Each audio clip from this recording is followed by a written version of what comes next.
അതിപ്പോൾ കോടതിയിലാണ്. അപ്പോൾ അതിനെ പറ്റി ഞാനൊന്നും പറയാൻ പോകില്ല. അത് അതിൻ്റെതായ രീതിയിൽ അത് മുന്നോട്ട് പോകും. തെരഞ്ഞെടുപ്പുമായി എന്തെങ്കിലും ബന്ധമുണ്ടായിരുന്നു? എനിക്കത് തോന്നി. എന്താണ് തോന്നിയത്? തന്നെ നിങ്ങളിപ്പോൾ ചോദിച്ച ചോദ്യത്തിന് തെരഞ്ഞെടുപ്പുമായി ബന്ധമുണ്ടായിരുന്നു. അതെ, ഒബ്വിയസ്ലി. ബിക്കോസ് ഞാൻ ഈ സിനിമകളെല്ലാം 10-12 വർഷം മുമ്പേ ചെയ്ത സിനിമകളാണ്. അപ്പോൾ അതിൻ്റെ പറ്റി ഇപ്പോൾ ഈ സമയത്ത് ഒരു ഭയങ്കര ടൈമിംഗ് ആയിരുന്നു. പക്ഷെ അവരെല്ലാവരും മറന്നുപോയത് ഞാനൊരു കുടുംബിനിയാണ്, ഞാനൊരു അമ്മയാണ്. അപ്പോൾ എൻ്റെ ഫാമിലിക്ക് അത് ഭയങ്കരമായി ബാധിച്ചു. അതാണ് എനിക്ക് ഭയങ്കര ഷോക്ക് തന്നത്. ഈ പരാതിക്ക് പിന്നിൽ സഹപ്രവർത്തകർ തന്നെയാണെന്ന് തോന്നുന്നുണ്ട്. അത് കോടതിയുടെ തീരുമാനം വരട്ടെ, അത് അതിൻ്റെതായ രീതിയിൽ പോട്ടെ.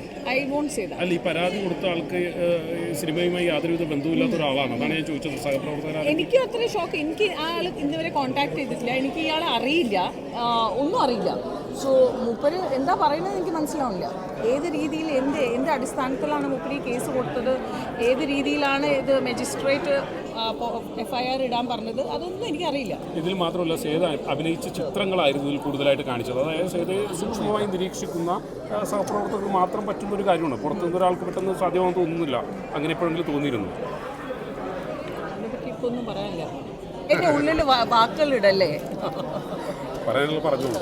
പറയല്ലേ, പറയാം. പിന്നെ പറയാം, എൻ്റെതായ സമയം വരും.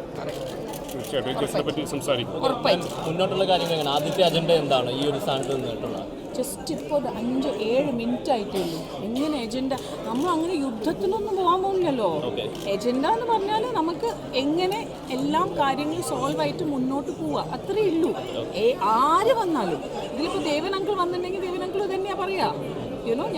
ഞാൻ വന്ന് ആരാണെങ്കിലും നമ്മളെല്ലാവരും എങ്ങനെ അമ്മേൻ്റെ മെമ്പേഴ്സിനെ എങ്ങനെ അവരെ സന്തോഷിപ്പിക്കുക, അവരെ മാസാമാസം അവരെ കൈനീട്ടം, എല്ലാം നമ്മുടെ ഹെൽത്ത് ഇൻഷുറൻസ് എത്രയോ കാര്യങ്ങളുണ്ട്.